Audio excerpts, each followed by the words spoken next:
요한일서 강의를 계속 하고 있습니다. 오늘 네 번째 시간입니다. 우리 요한일서 강의의 첫 번째 주제가 뭐였는지 혹시 생각나십니까? 요한일서 강의의 첫 번째 말씀의 주제는 생명의 사귐이었습니다. 사도 요한은 요한일서 1장 1절을 보시면 태초부터 있는 생명의 말씀에 관하여는 우리가 들은 바요 눈으로 본 바요 자세히 보고 우리의 손으로 만진 거라 라고 합니다. 두 번째 강의 제목이 뭐였는지 기억나십니까? 빛 대신, 우리 권사님 감사합니다. 빛 대신 하나님과의 사귐입니다. 1장 5절에 보시면 우리가 그에게서 듣고 너에게 전하는 소식은 이것이니 곧 하나님은 빛이시라 그에게는 어둠이 조금도 없으시다. 빛 대신 하나님과의 사귐입니다. 세 번째 강의의 제목은 우리의 소망이신 예수 그리스도, 바로 그 하나님과의 사귐 속으로 우리를 초대하시는 예수 그리스도. 2장 1절에 보시면 나의 자녀들아 내가 이것을 너희에게 쓰면 너희로 죄를 범하지 않게 하려 함이라. 만일 누가 죄를 범하여도 아버지 앞에서 우리에게 대언자가 있으니 곧 의로우신 예수 그리스도시라. 바로 예수 그리스도가 우리의 소망이시다 하는 말씀을 나눴습니다. 오늘은 네 번째 강의로 생명의 빛 가운데 걸어가라 라고 하는 것입니다. 제가 지금 제목만 다시 한번 말씀을 드렸는데 요한일서의 큰 주제를 다시 한번 기억하시라고 제가 말씀을 드린 것입니다. 요한일서의 가장 중요한 주제가 무엇이라고 말씀드렸습니까? 사귐. 생명이신 하나님과의 사귐, 빛 대신 하나님과의 사귐, 우리의 대언자가 되시고 화목제물이 되시고 우리를 사랑하시는 예수 그리스도와의 사귐, 이 사귐이라고 하는 것이 요한 1서의 제일 중요한 주제입니다. 그런데 사도 요한이 이 사귐을 강조하는 이유가 있습니다. 그 이유 중에 하나가 무엇이냐 하면 제가 첫 시간에 말씀을 드렸는데 이 요한 1서가 쓰여질 당시 아마 사도 요한께서 거의 한 90세 정도가 되어서 에베소에서 요한 1서를 쓴 것으로 알려져 있습니다. 요한 1서, 요한 2서, 요한 3서를 쓴 후에 밤모섬에 유배되어 거기서 마지막으로 요한 계시록을 쓰게 되죠. 이제 거의 생의 마지막이 가까웠습니다. 근데 그 당시 초대 교회를 아주 혼잡하게 하던, 혼탁하게 만들던 이단이 하나 있었습니다. 첫 시간에 말씀드렸는데 그 이단이 뭐라고요? 영지주의라고 하는 이단입니다. 영지주의, 말 그대로 영적인 지식을 강조하는 사람들, 이 사람들을 영지주의라고 합니다. 영적인 지식을 강조한다. 우리가 영적인 것이 중요하다. 그건 참 좋은 말이죠, 그죠? 결코 나쁜 것이 아닙니다. 여러분, 우리가 이단을 조심해야 될 이유 가운데 하나가 그것입니다. 이단이 제가 자주 말씀드리지만은 처음 이단의 이자가 무슨 이자입니까? 달을 이자, 단은 뭡니까? 끝단자. 이단은 끝이 다릅니다. 처음에는 정말 그럴싸하게 보입니다. 아주 매력적으로 보입니다. 우리가 별반 다를 바 없는 것 같고 오히려 우리 그리스도인들이 놓치고 있는 뭔가를 굉장히 강조하는 듯합니다. 근데 계속 듣고 있다 보면 뭔가 비스무리한데 조금 다릅니다.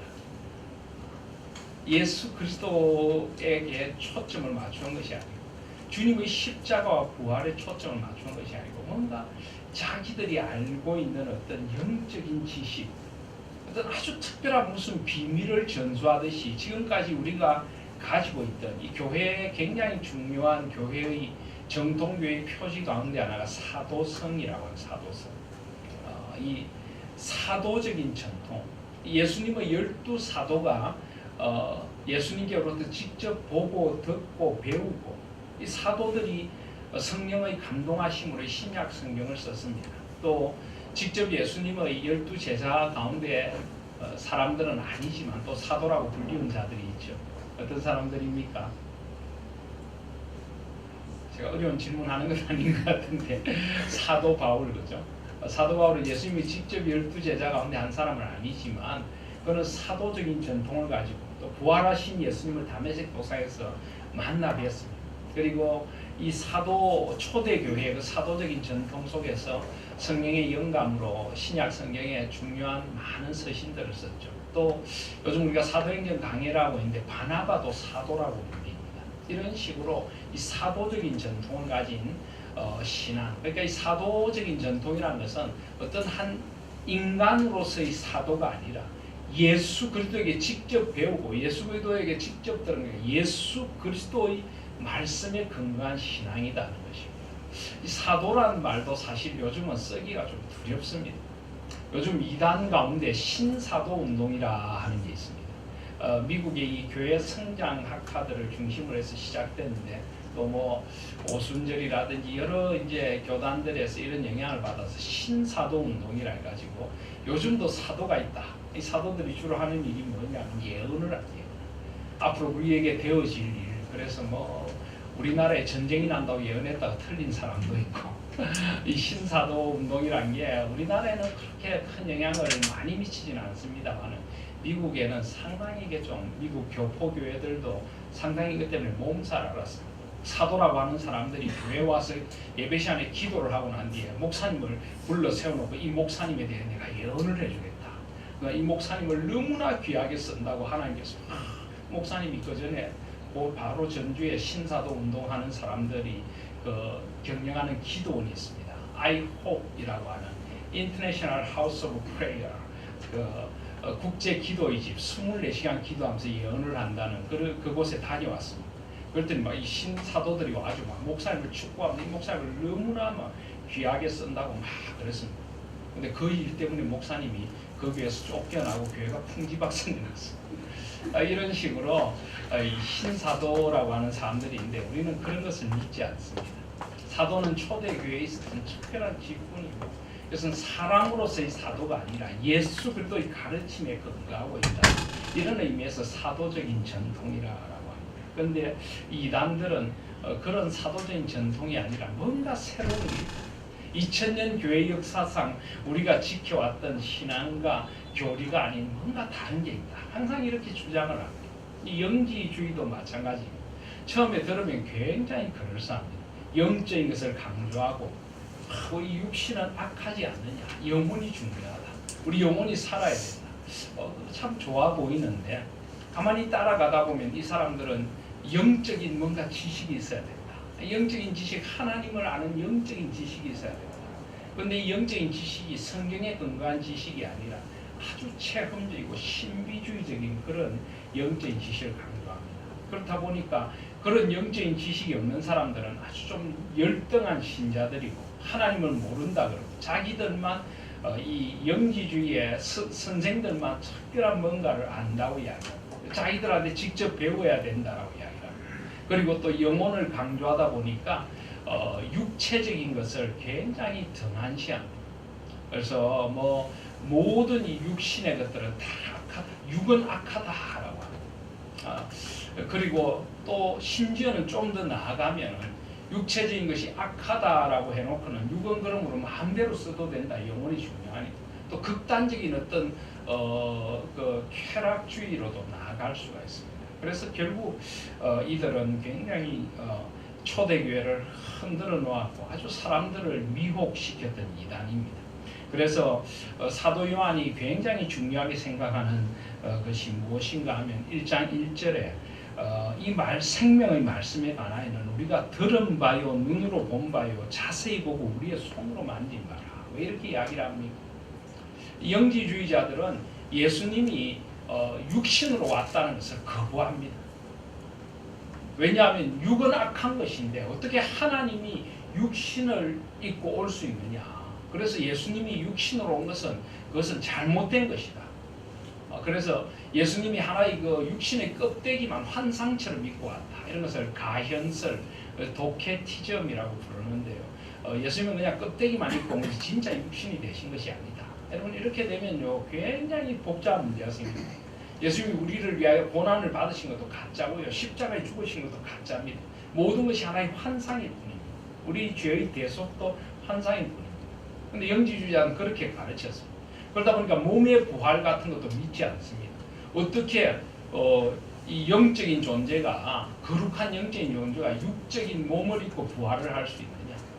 그러니까 이게 결국은 사탄이 사람들을 혼미케 하는, 그럴싸해 보이는데 결국 이런 사람들에게 아주 영적인 혼탁함을 주고, 그러다 보니까 이 영지주의를 따르는 사람들은 뭐 가정이라든지 삶의 자리들, 직장 이런 것들 다 그냥 거부하고 아주 균형이 없습니다.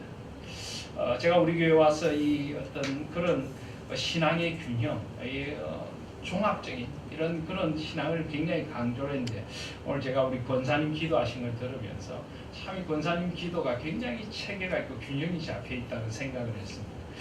물론 권사님께서 원래 가지신 신앙일 수도 있지만은 또 제가 그동안 굉장히 강조한 것이기도 합니다. 그래서 우리는 무엇이 뭐 영적인 것만 더 귀하다 할 것이 아니라 영혼과 육신 전인적으로 하나님 앞에서 우리는 바르게 서야 하는 것입니다. 그래서 이것을 요한 1서는 굉장히 강조를 하고 있습니다. 그래서 이 우리의 구원이라는 것은 영혼의 구원만이 아니라 육신도 온전해지는 것이고, 하나님 안에서 삶의 모든 자리들, 가정생활, 사회생활, 직장생활 모든 것들이 하나님 앞에서 거룩해지고 균형이 잡혀가요. 나라도 중요하고 이 사회도 중요합니다.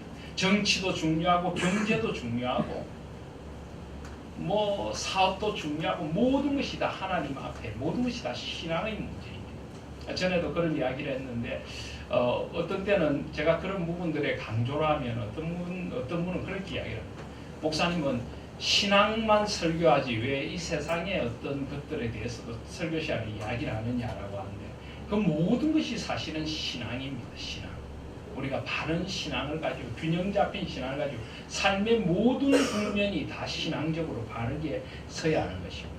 그래서 요한 1서는 그것을 굉장히 강조를 합니다. 그리고 또 특별히 이 위선적인 껍데기 신앙인이 되어서 안 된다는 것입니다. 그래서 요한 1서에서는 거짓말이라고 하는 말이 자주 쓰이는데요. 1장 6절을 보시면 만일 우리가 하나님과 사귐이 있다고 어둠에 행하면 거짓말을 하고 진리를 행하지 아니함이거니와. 하나님과 사귐이 있다 해놓고 실제로는 어둠에 행하면 거짓말하는 자라고. 영지주의자들은 실제로 그랬습니다. 하나님과 자기들은 영적으로 굉장히 사귄다고 하면서 사실은 도덕적으로 굉장히 타락한 생활을 했습니다. 겉으로는 굉장히 그럴싸하게 설교를 하고 겉으로는 굉장히 신령한 목사처럼 보였지만 실제로는 죄 가운데 거하고 있다. 이것은 거짓이라는 것입니다. 하나님 앞에서 바르게, 진리는 빛 가운데서 바르게 걸어가는 것이고 삶의 모든 자리가 바르게 되는 것이다 하는 것입니다. 그래서 요한 1서에서 또 강조하는 것이 하나 있죠. 뭡니까? 여러분 요한 1서 하면 뭐가 떠오릅니까? 사랑이죠. 사랑. 요한 1서 4장 7절에 보면 사랑하는 자들아 우리가 서로 사랑하자. 사랑은 하나님께 속한 것이니 사랑하는 자마다 하나님으로부터 나서 하나님을 알고 사랑하지 아니하는 자는 하나님을 알지 못하나니 이는 하나님은 사랑이십니다. 이 사랑이 굉장히 중요하다 하는 것입니다. 그런데 이 사랑이 어떤 사랑입니까? 12절에 보시면 어느 때나 4장 12절입니다. 하나님을 본 사람이 없으되 만일 우리가 서로 사랑하면 하나님이 우리 안에 거하시고 그의 사랑이 우리 안에 온전히 이루어지느니라. 하나님을 우리가 보지 못했지만 우리가 참되게 사랑하는 그곳에 하나님이 거하신다는 거죠. 4장 20절에 보시면 누구든지 하나님을 사랑하노라 하고 그 형제를 미워하면 이는 거짓말하는 자니 보는 바 그 형제를 사랑하지 아니하는 자는 보지 못하는 바 하나님을 사랑할 수 없느니라. 하나님을 사랑한다고 하면서 그 형제를 사랑하지 않으면 거짓말하는 사람. 하나님은 사랑한다고 하면서 사람들을 미워하고 사람들을 헐뜯고 비난하고 시기하고 질투하고 사람들 사이를 깨뜨리는 사람은 사랑이 없는 사람이야. 그 사람이 하나님을 아무리 사랑한다고 한들 그것은 의미 없는 사랑이라는 것이고 울리는 깡통과 같다는 것이고 아무리 하나님 앞에 기도하고 교회 일을 열심히 하고 헌금을 열심히 하고 헌신한다 할지라도 그가 정말 하나님을 사랑하는 사랑 또 그 형제 자매를 사랑하는 사랑으로 하지 않으면 온유와 겸손으로 다른 이들을 대하고 배려와 사랑으로 존중함으로 대하지 않으면 그것은 가짜라는 것입니다. 그런 헌신은 가짜이고 그런 것은 의미가 없다는 것입니다. 그래서 요한 1세의 사귐이라고 하는 것은 언제나 두 가지 양방향의 사귐을 언제나 요구합니다. 무엇입니까? 수직적인 사귐과 수평적인 사귐입니다. 수직적인 사귐이란 무엇입니까? 하나님과 우리와의 사귐, 하나님과 우리와의 관계. 그 다음에 수평적인 사귐이란 사람들과 이 세상 속에 하나님의 사랑을 실현하는 이 수평적인 사람들과의 바른 사람. 이 두 가지가 어느 것 하나도 비뚤어지면 안 된다는 것입니다. 그래서 예수님의 십자가가 바로 그런 의미죠. 예수님께서 왜 십자가에 달리셨어요? 여러 가지 의미가 있습니다. 구약의 저주받은 자는 나무에 달린다. 우리의 모든 저주를 다 지신다는 그런 신학적인 의미가 있습니다. 또 육신적으로 이때까지 세상에서 있어왔던 가장 잔인한 죽음, 그래서 우리의 모든 죄를 지고 가장 잔인한 사형에 처해지는 어떤 죄까지도 다 달게 받고 가장 참혹한 사형을 당하신다는 의미도 있습니다.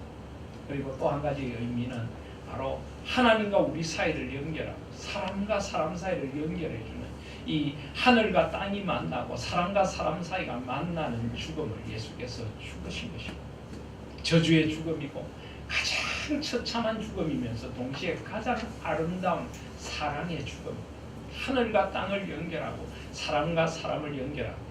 그래서 예수님께서 십자가에 죽으실 때 제가 자주 말씀드리는데 이 팔을 벌리고 죽는 유일한 죽음이 십자가의 죽음, 사형이라고 합니다. 뭐 개인적으로 사람이 죽을 때 팔을 벌릴 수는 있겠지만 사형의 방법과 온 세상을 다 품고 모든 사람을 다 품고 예수님은 십자가 위에 죽으신 것입니다. 온 세상을 끌어안고 죽으신 것입니다.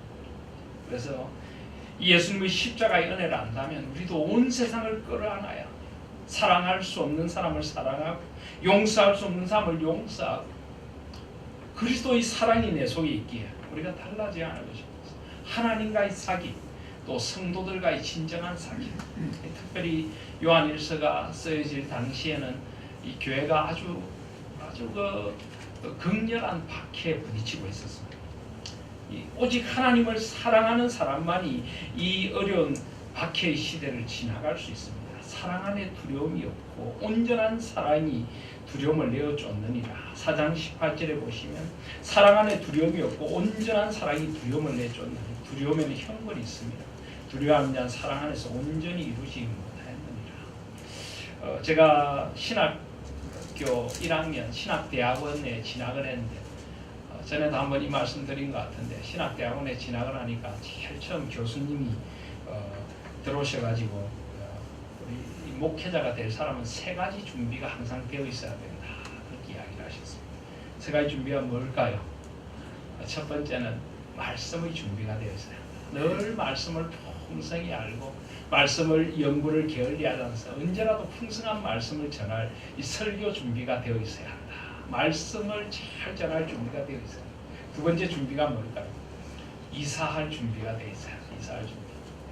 언제라도 주님이 떠나라 그러시면 짐 싸가지고 떠나야, 더 이상 그 교회에 유익이 안 되겠다, 성도들에게 유익이 안 되겠다 싶으면 떠나야, 성도들이 싫어하면 떠나야, 언제라도 이사할 준비가 되어 있어요. 그래서 짐을 다 풀지 말고 그냥 싸매고 있으라 이렇게까지 말씀하셨습니다. 3번째 준비가 뭘까요? 죽을 준비가 돼요. 죽을 준비. 그게 제가 되게 무서웠습니다. 그때 제가 결혼한 지 한 달밖에 안 됐는데 벌써 죽을 준비를 하라고요. 근데 저희 그 교단 자체가 이 순교, 일제 강점기 때 신사참배 반대로 세워진 교단이니까 순교 정신을 굉장히 강조했습니다. 학교 강당 벽에 걸려 있는 게 그냥 일사각오, 지사충성이었어요.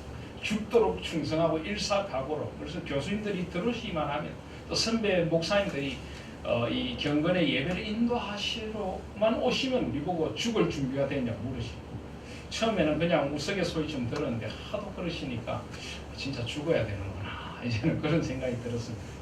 근데 이거 무섭지 않습니까? 도대체 얼마나 신앙이 특별하면 죽을 수 있을까? 근데 그때 이 말씀을 깊이 받게 되었습니다. 사랑 안에 두려움이 없고 완전한 사랑이 두려움을 내어쫓는다. 이 선배들이 순교의 각오로 주님을 섬길 수 있었던 것이 그들이 용감한 사람들이었어가 아니고 그들이 아주 정말 철저한 신앙을 가졌던 그런 사람이었어만이 아니고 그들은 하나님을 정말 사랑한 사람이었어요. 여러분 정말 사랑하면은 우리가 자녀를 정말 사랑하면 자녀 대신 우리가 죽을 수도 있지 않겠습니까? 그죠? 아내를 정말 사랑하면 남편을 정말 사랑하면 대신 죽을 수도 있는 것 아니겠습니까? 아닙니까? 웃고만 계십니까? 정말 하나님께서 주신 내 사랑하는 가족들을 위해서 우리는 사랑한다면 죽을 수 있는 것입니다. 그런데 정말 주님을 사랑하면 우리가 어떤 두려움도 없습니다. 이 박해의 어려운 시대를 보내면서 정말 하나님을 사랑한다면 너희들이 아무리 힘들고 어려워도 그 사랑을 의지하여 하나님의 사랑을 의지하여 견뎌내라는 것입니다. 그리고 서로 피차 뜨겁게 사랑하라는 것입니다. 그 로마의 박해, 그 유대인들의 박해, 그 박해 속에서 우리가 정말 사랑하며 살아도 모자랄 시간, 언제 인생의 끝이 올지 모르는데 제발 좀 뜨겁게 사랑하라는 거예요. 후회 없이 사랑하라는 거예요. 그리스도의 사랑으로 사랑하고 바르게 사랑하고 정말 서로 사랑하고 배려해주고 존중해주고 그래서 교회 오면은 교회 신앙 공동체 안에 들어오면 우리 세상에서 찢기고 힘든 가슴도 이곳에 오면 참 따뜻한 빛 대신 하나님을 만나고 그 다사로운 하나님의 빛 안에서 마음이 녹고 내가 이곳에서는 정말 나를 조건 없이 사랑해주는 사람들이 여기에 있다 하는 그런 기쁨과 위로를 얻는 것이 돼요. 그 누구도 차별받지 않고 그 누구도 비교당하지 않고 그 누구도 가진 것으로 생긴 것으로 그 어떤 조건으로도 차별받지 않고 오직 하나님 안에서 함께 사랑받는 자녀가 되어서 서로 사랑하는 그것이 교회 공동체다. 지금 사도 요한은 그것을 너무나 강조하고 있는 것입니다. 그래서 요한일서 1장이 생명이신 하나님 또 빛이신 하나님과의 사귐 또 요한일서 2장 앞부분이 우리의 소망이신 예수 그리스도에 대한 것이라면 이제 정말 생명이신 하나님과 사귄다면 빛 대신 하나님과 사귄다면 우리의 소망이신 그리스도 안에 거한다면 우리가 사랑해야 한다는 것입니다. 그래서 2장 3절에 보시면 지난 수요일에 나눈 말씀인데 우리가 그의 계명을 지키면 이로써 우리가 그를 아는 줄로 알 것이요 그를 아노라고 그의 계명을 지키지 아니하는 자는 거짓말하는 자요 진리가 그 속에 있지 않는다.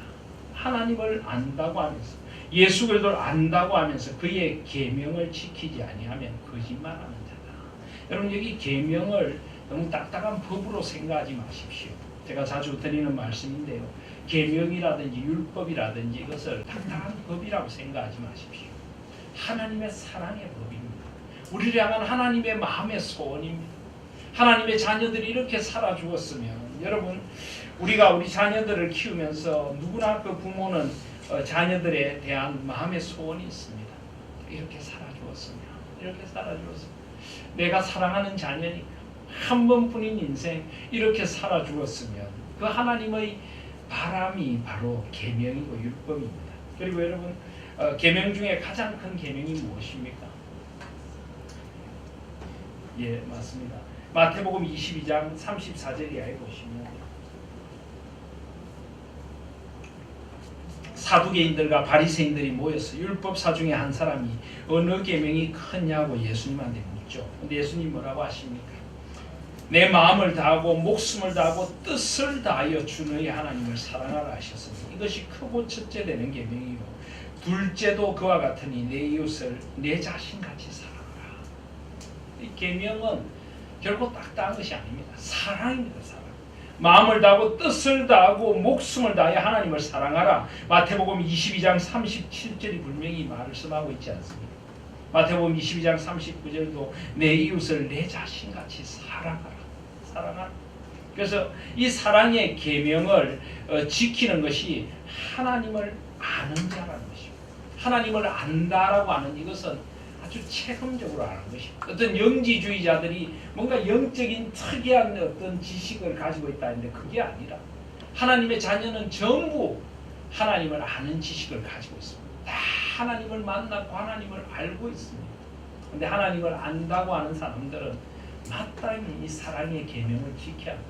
이것을 지키지 않으면서 하나님을 안다고 하는 것은 거짓말이라는 것이죠. 물론 이 사랑의 계명만이 아니라 십계명, 하나님 외에 다른 신을 두지 말고 우상을 만들지 말고 하나님의 이름을 망령되이 일컫지 말고 안식일을 함부로 범하지 말고 부모를 공경해야만 하고 부모를 공경하지 않아서는 안 되고 살인하거나 간음하거나 거짓말하거나 또 거짓 증거하거나 탐욕을 품거나 이 모든 것들이 다 계명이죠. 그런데 바로 그런 계명은 하나님을 아노라는 사람이 마땅히 사랑으로 지켜야 된다는 것입니다. 오직 주의 사랑에 매여 지켜야 하는 것이다.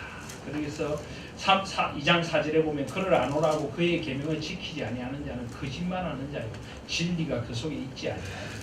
5절에 누구든지 그의 말씀을 지키는 자는 하나님의 사랑이 참으로 그 속에서 온전하게 되었나니 이로써 우리가 그의 안에 있는 줄을 아노라.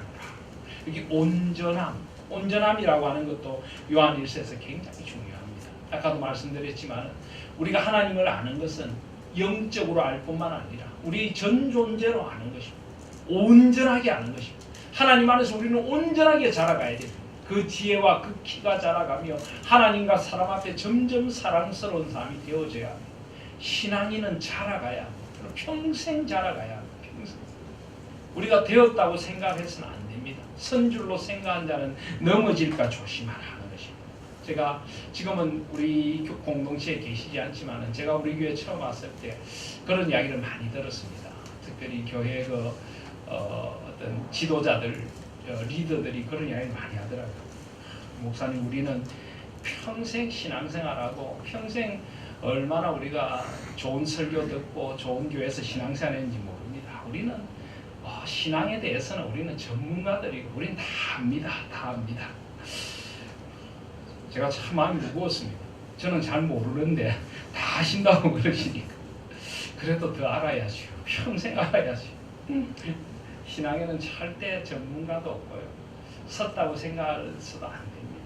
평생 배워야 하고 평생 주님 앞에서 자라가야 하고 그것이 온전하게 자라가는 것이 그렇게 우리가 되어져야 하는 것입니다. 그래서 5절에 보면 6절에 보면 그의 안에 산다고 하는 자는 2장 6절입니다. 그가 행하시는 대로 자기도 행할지니라. 여러분 우리가 예수님을 사랑한다면 예수님을 따라가야 합니다. 예수님을 닮아가야 합니다. 이것은 예수님을 사랑하는 것과 세상에 우리가 부부간에 또 자녀와 사랑하는 것과는 조금 다릅니다. 우리가 부부간에 사랑한다고 하더라도 꼭 남편이 아내의 모습을 꼭 닮아가야 되는 건 아니죠. 아내가 남편의 모습을 그대로 닮아가야 되는 것은 아닙니다. 다 우리는 허물이 많기에 서로 부족함을 오히려 채워줘야 합니다. 그런데 예수님은 다릅니다. 예수님은 온전하신 분이고 완전하신 분이고 예수님을 사랑한다고 하면 예수님을 닮아가야 예수님을 따라가야 하는 것입니다. 그것이 사랑하는 것이고 그것이 예수님 안에 거하는 것입니다. 그래서 이제 그런 말씀을 한 후에 오늘 본문에 보시면 2장 7절에 사랑하는 자들아 저는 이 사랑하는 자들아 하는 말씀이 참 마음에 따뜻하게 와닿습니다. 여러분 이 사도 요한 노사도께서 이 성도들을 어떻게 부르고 있습니까?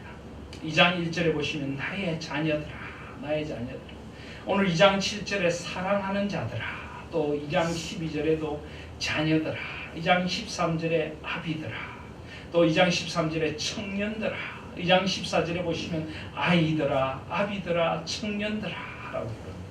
그래서 물론 노사도시니까 그 공동체에 이 사도보다 연세 많은 분이 거의 존재하지 않으니까 당연히 이렇게 부르시는 게 당연하지만 이것은 그냥 세상적인 연세가 많을 뿐만 아니라 정말 그 성도들과 교회 공동체를 한 가족처럼 생각하고 정말 사랑하는 이 사도의 가슴 절절함이 배어져 나오고 있는 것입니다. 특별히 여기 보면 사랑하는 자들아 저는 이 말씀이 참 마음에 많이 와닿습니다. 왜입니까? 이 사도 요한은 사랑의 사도죠. 그래서 전해지는 정성에 의하면 이 사도 요한은 말년이 되어갈수록 거의 그 말밖에 안 했다면 서로 사랑하라. 누가 와서 인사를 하면은 서로 사랑하십시오. 설교를 하라고 하면 올라가셔서 서로 사랑하십시오. 서로 사랑하십시오. 자꾸만 이 말씀만 했다고 합니다. 왜 그럴까요? 인생의 연륜이 깊어갈수록 하나님을 사랑해야 하고 서로 사랑해야 하는 것이 얼마나 소중한가를 깨달아갔을 것입니다. 실제로 이 사도 요한은 별로 사랑이 많은 사람이 아니었습니다. 불같은 사람이었습니다. 우리의 아들이라고 불려지는 사람이었습니다. 누가복음 9장에 보시면은 예수님께서 이 땅에 계실 때 사마리아 마을에 들어가서 복음을 전하시러 들어갔다가 이 예수님을 그 사마리아인들이 받아들이지 않습니다. 그러니까 누가복음 9장 54절에 보시면 야고보와 요한이 이를 보고 뭐라고 합니까? 주여 우리가 불을 명하여 하늘로부터 내려 저들을 멸하라 하길 원하시나이까? 무슨 말입니까? 하늘에서 불이 내려서 그냥 이 사마리아 마을을 다 태워버리라고 할까요? 와, 무서운 사람들입니다. 여러분 중에 이렇게 말할 수 있는 사람이 있습니까? 이건 정말 보통 무서운 사람들이 아닙니다. 그래서 예수님께서 뭐라고 하십니까? 돌아보시며 꾸짖으시오. 이게 어떻게 예수님을 따른다는 사람들이 이렇게 마음이 완화할 수가 있습니까? 그런데 그랬던 사도 요한 예수님에게 점점 물들어가면서 예수님의 사랑 앞에 녹아가는 것입니다. 그래서 예수님께서 특별히 십자가상에서 예수님의 어머니를 부탁한 사도가 누굽니까? 사도 요한이죠. 아마 어머니를 부탁하신 특별한 이유가 있으실 겁니다. 이 전해지는 교회 역사에 의하면은 사도 요한께서는 이 예수님의 어머니를 그때부터 평생 모시고 살았다고 합니다. 예수님에게는 동생들이 많이 있었습니다. 그런데 사도 요한은 이 어머니를 모시고 살면서 점점 사랑이 무엇인가를 더 깨달아가고 예수님의 사랑에 더 물들어가게 되었던 것이고, 그래서 사랑하는 자들아. 여러분, 우리도 변할 수 있습니다. 그리고 변해야. 여러분, 말씀은 우리의 지식을 위하여 주신 것이 아니라 변화를 위해 주신 줄 믿습니다. 변해야 하는 것입니다. 그리고 예수님은 우리의 변할 모습을 보고 계십니다. 요한복음 1장 42절에 보시면 예수님께서 베드로를 만나시면서 뭐라고 하십니까? 데리고 예수께로 오니 예수께서 보시고 이랬을 때 내가 요한의 아들 시몬이니 장차 개발하리라. 장차 너가 반석같이 되리라. 지금은 베드로가 반석 같은 사람이 아니었습니다. 시몬이란 말은 원래 드럼이라는 말인데 어떤 사람은 그가 갈대와 같은 존재였다. 이리 흔들리고 저리 흔들리는 그런 존재였다라고 합니다. 그런데 그런 시몬을 보면서 너가 반석같이 되리라. 예수님은 우리의 가능성을 보십니다. 우리의 현재가 아니라 우리의 점점 변해갈 미래를 보시고 기대하시는 것입니다. 그래서 사도 요한도 이렇게 변해가면서 사랑하는 자들아. 그리고 내가 새 계명을 너희에게 쓰는 것이 아니라 너희가 처음부터 가진 옛 계명이니 이 옛 계명은 너희가 들은 바 말씀이거니와. 지금 사도 요한은 새로운 이야기를 하는 게 아니라는 것입니다. 왜냐하면 영지주의자들은 늘 새로운 뭔가, 오늘 우리가 새벽 기도에서 나눈 사도행전 17장 말씀에도 보면은 이 아덴의 사람들은 늘 새로운 것을 추구했다라고 합니다. 여러분, 복음은 새로운 것이 맞습니다. 우리는 그리스도 안에서 새 사람이 되었습니다. 예수 그리스도는 우리를 새롭게 하십니다. 그런데 하나님 안에 있는 새로움을 추구해야지 세상의 새로움을 너무 추구하면 안 됩니다.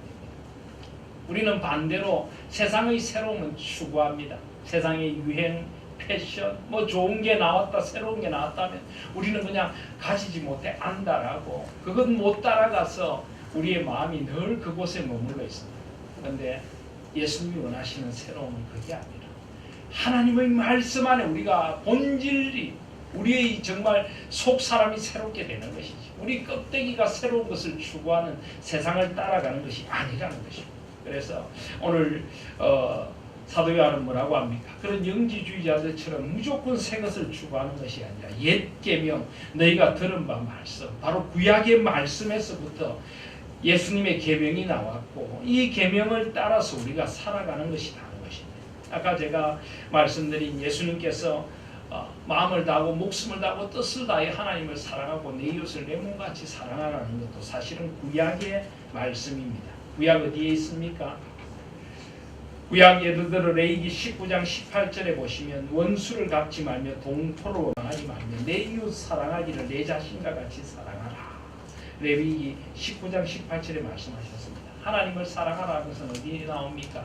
신명기 6장 5절에 보시면 우리 하나님 여호와는 오직 유일하신 여호와시니 너는 마음을 다하고 뜻을 다하고 힘을 다하여 내 하나님 여호와를 사랑하라라고 하셨습니다. 바로 이 구약의 말씀들, 이 말씀들을 가지고 지금 전하는 것입니다.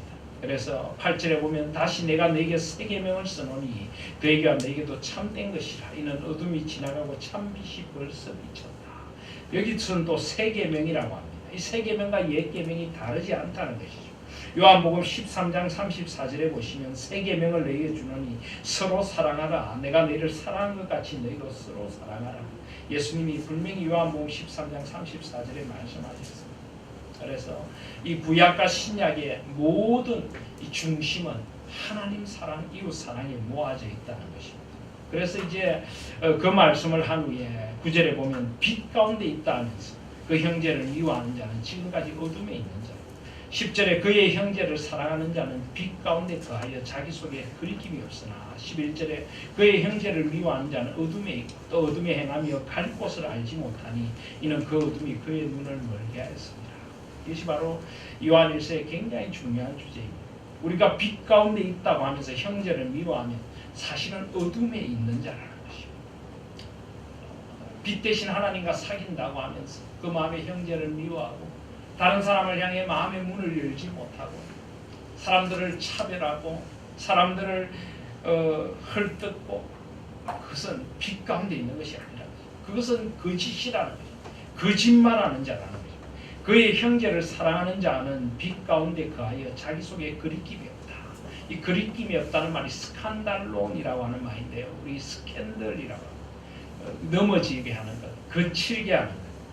바로 그의 형제를 사랑하는 자가 그는 스캔들이 없다.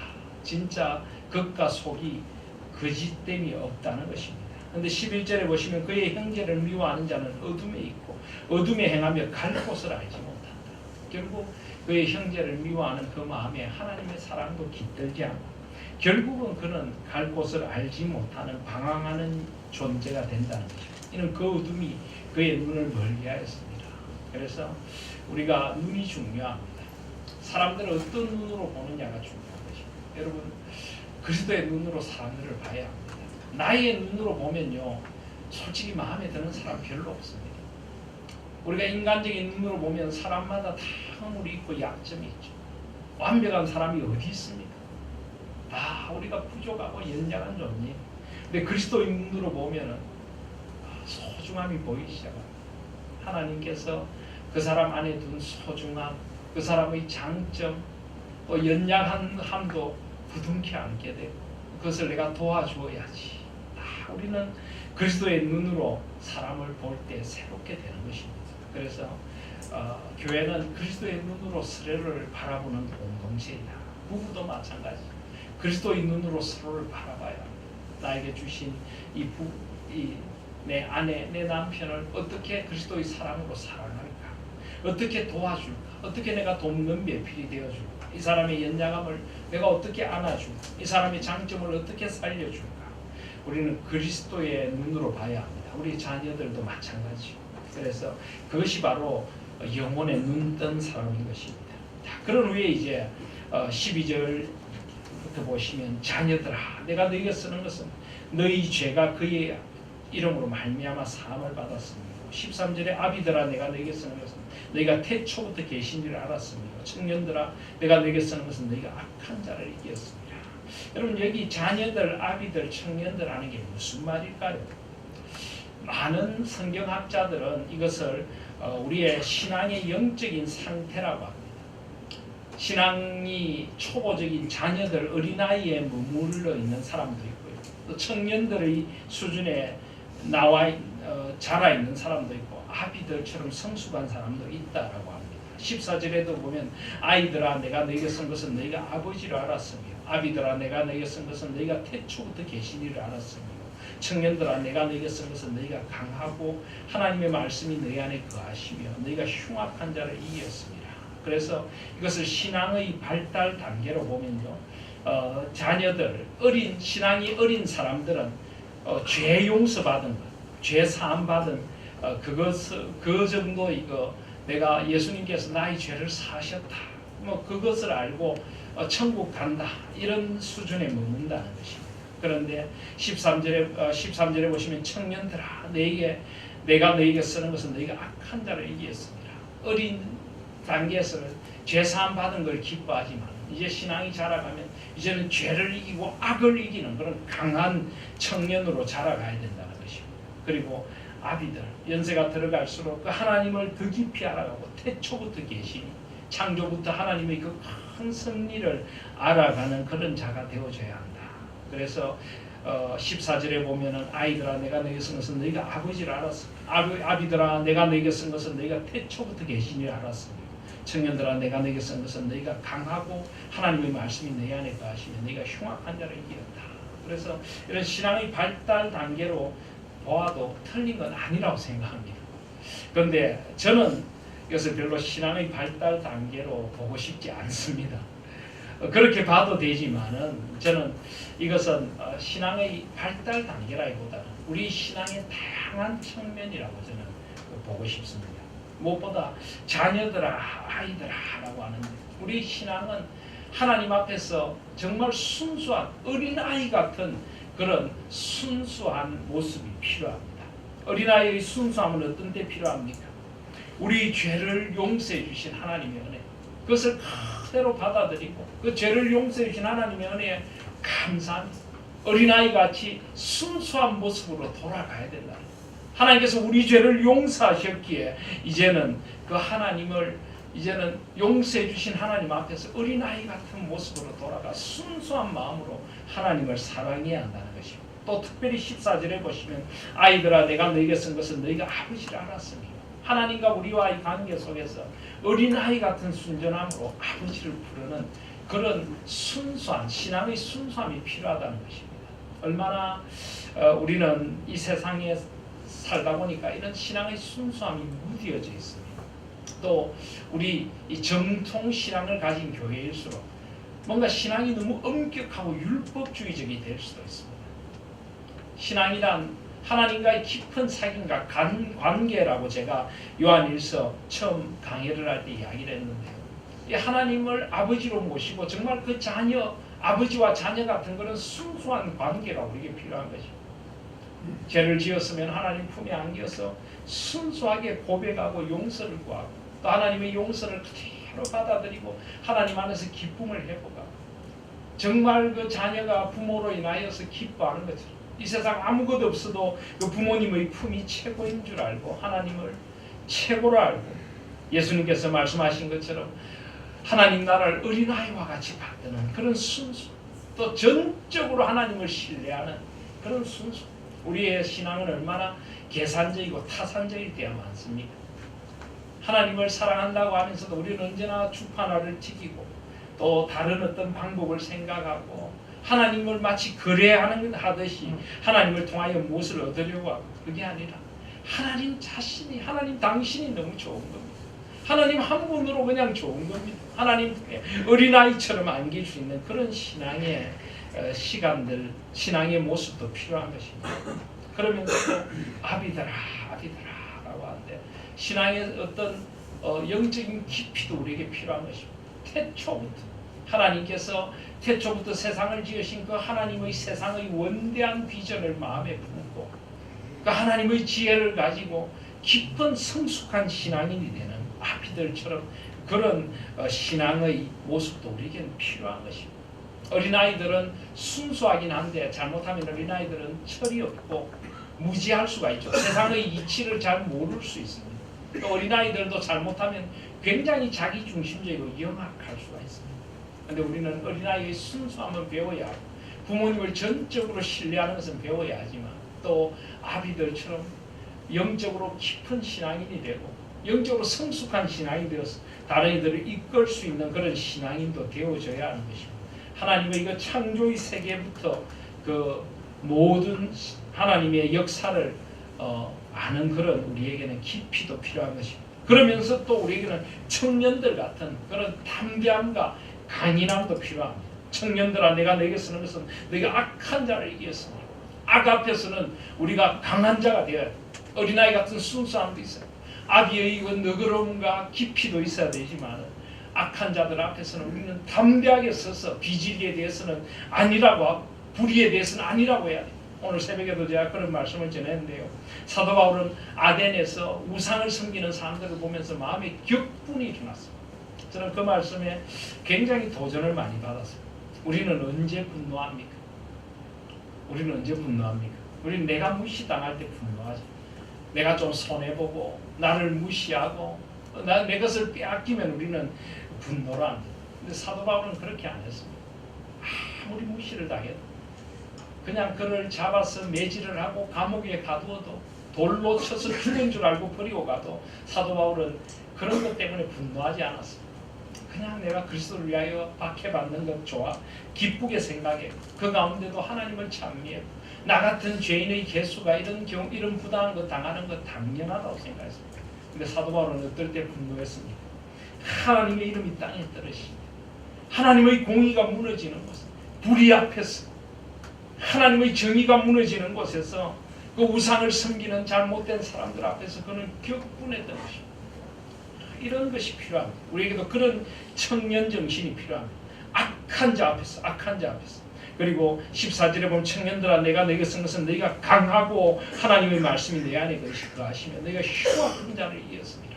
우리는 온유하고 겸손해야 되지만 악 앞에서는 우리가 무너져서는 안 됩니다.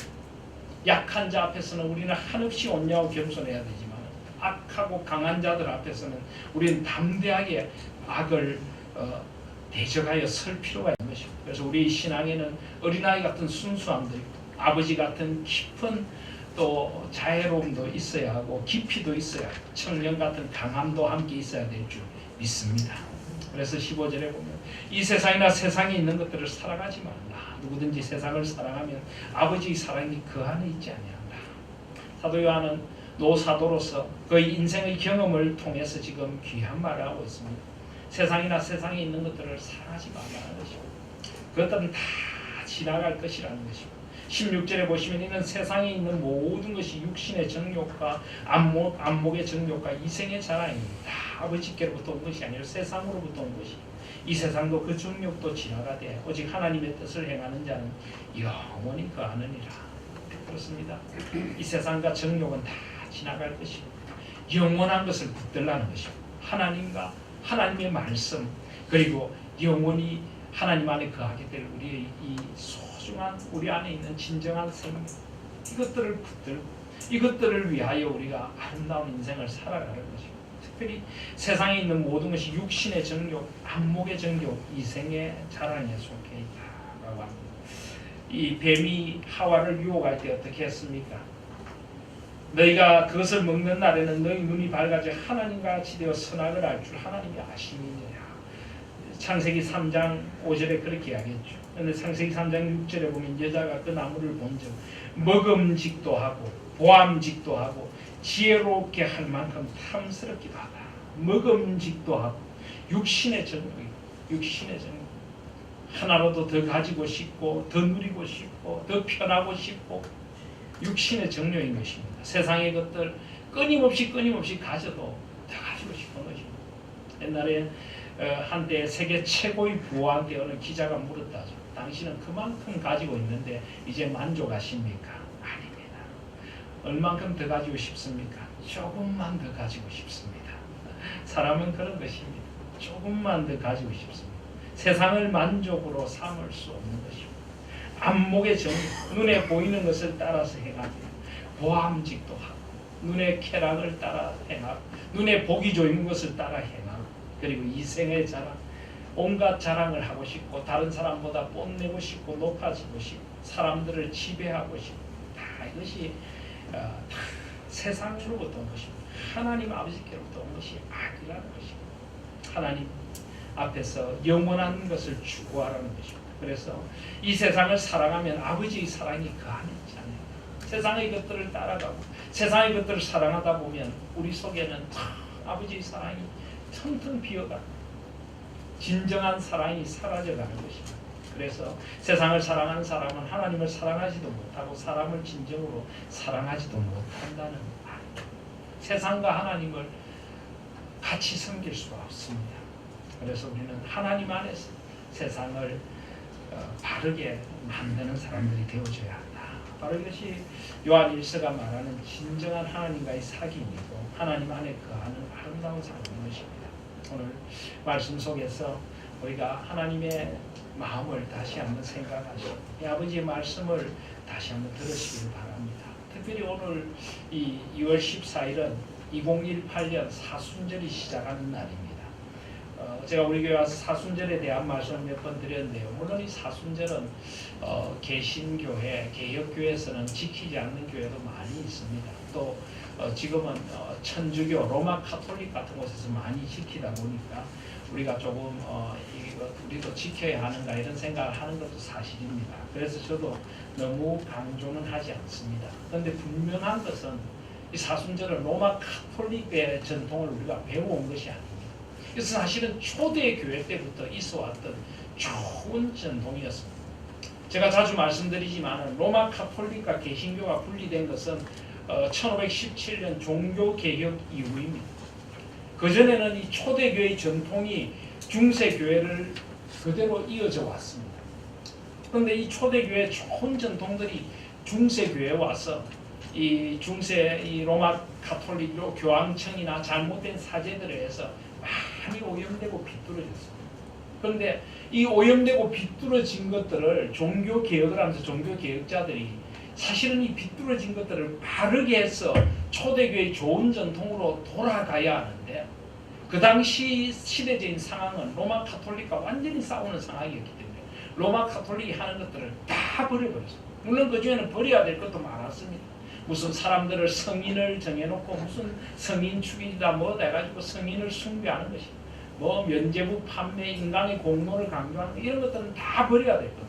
그런데 초대교회 때부터 오던 좋은 전통들도 그 당시로서는 전부 다 버려버리고 모든 것을 새롭게 했습니다.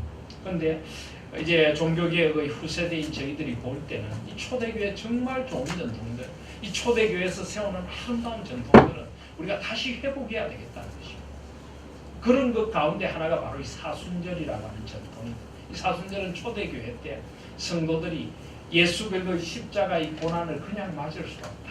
그래서 이 부활절로부터 40일을 계산을 해가지고 이 주일을 빼고 40일 동안 예수님의 그 마지막 고난주간 한 주간까지 합해서 이 주일을 뺀 40일 동안 예수님의 고난과 십자가의 길을 깊이 생각하며 이 길을 따라가자고 만든 초대교회 아주 좋은 전통입니다. 지금도 로마 카톨릭은 이것을 좀 뭔가 미신적으로 만들어버려야 돼. 그게 아니라 정말 우리가 성경적인 사순절을 저는 회복해야 한다고 생각합니다. 오늘 그런 의미에서 해마다 이 부활절이 바뀌는 거죠. 사순절도 바뀌고 부활절로부터 주일을 뺀 40일 전이니까. 그래서 이것은 항상 수요일에 옵니다. 그래서 이 사순절이 시작하는 수요일을 애쉬 웬즈데이, 죄의 수요일이라고 해서 죄를 뒤집어쓰고 회개를 시작한다 이런 것을 가지고 있습니다. 그래서 이 사순절 기간 동안은 특별히 자신의 삶을 하나님 앞에 돌아보고 내가 세상에 너무 물들어 있지 않는가, 세상과 세상으로부터 온 것들을 너무 사랑하는 것이 아닌가, 육신의 정욕과 안목의 정욕과 이생의 자랑이 나를 지배하고 있는 것 아닌가, 자신을 돌아보면서 하나님 앞에서 자신을 정결케 하고 십자가의 길, 복음의 길로 온전히 나아가는 빛 가운데 있다고 하면서 어둠에 행하는 그런 사람이 되지 않도록 빛으로 나아가는 절기가 바로 이 사순절이라고 할 것입니다. 그래서 오늘부터 이 사순절이 시작하는데요. 이 사순절이 시작한다는 것을 기억하시고 이 절기의 기간 동안 예수님의 길을 따라가면서 십자가의 은혜를 생각하며 자신을 다시 한번 하나님 앞에 새롭게 하고 내가 빛 가운데 있다 하면서 어둠에 행하고 있는 것은 아닌지, 하나님과 나와의 관계, 우리 사랑하는 사람들과의 관계, 가족들과의 관계가 깨어진 것은 없는지 자신을 다시 한번 돌아보시고 이 모든 관계를 온전하게 바르게 하는 모든 삶의 자리에 하나님 안에서 회복을 이루어가는 것이 사순절 40일의 여정인 것입니다. 이 40일 동안 하나님 앞에서 소중한 시간들을 가지시고 부활의 새 아침을 맞이할 수 있는 저와 여러분들 되시기를 주님의 이름으로 축복드립니다.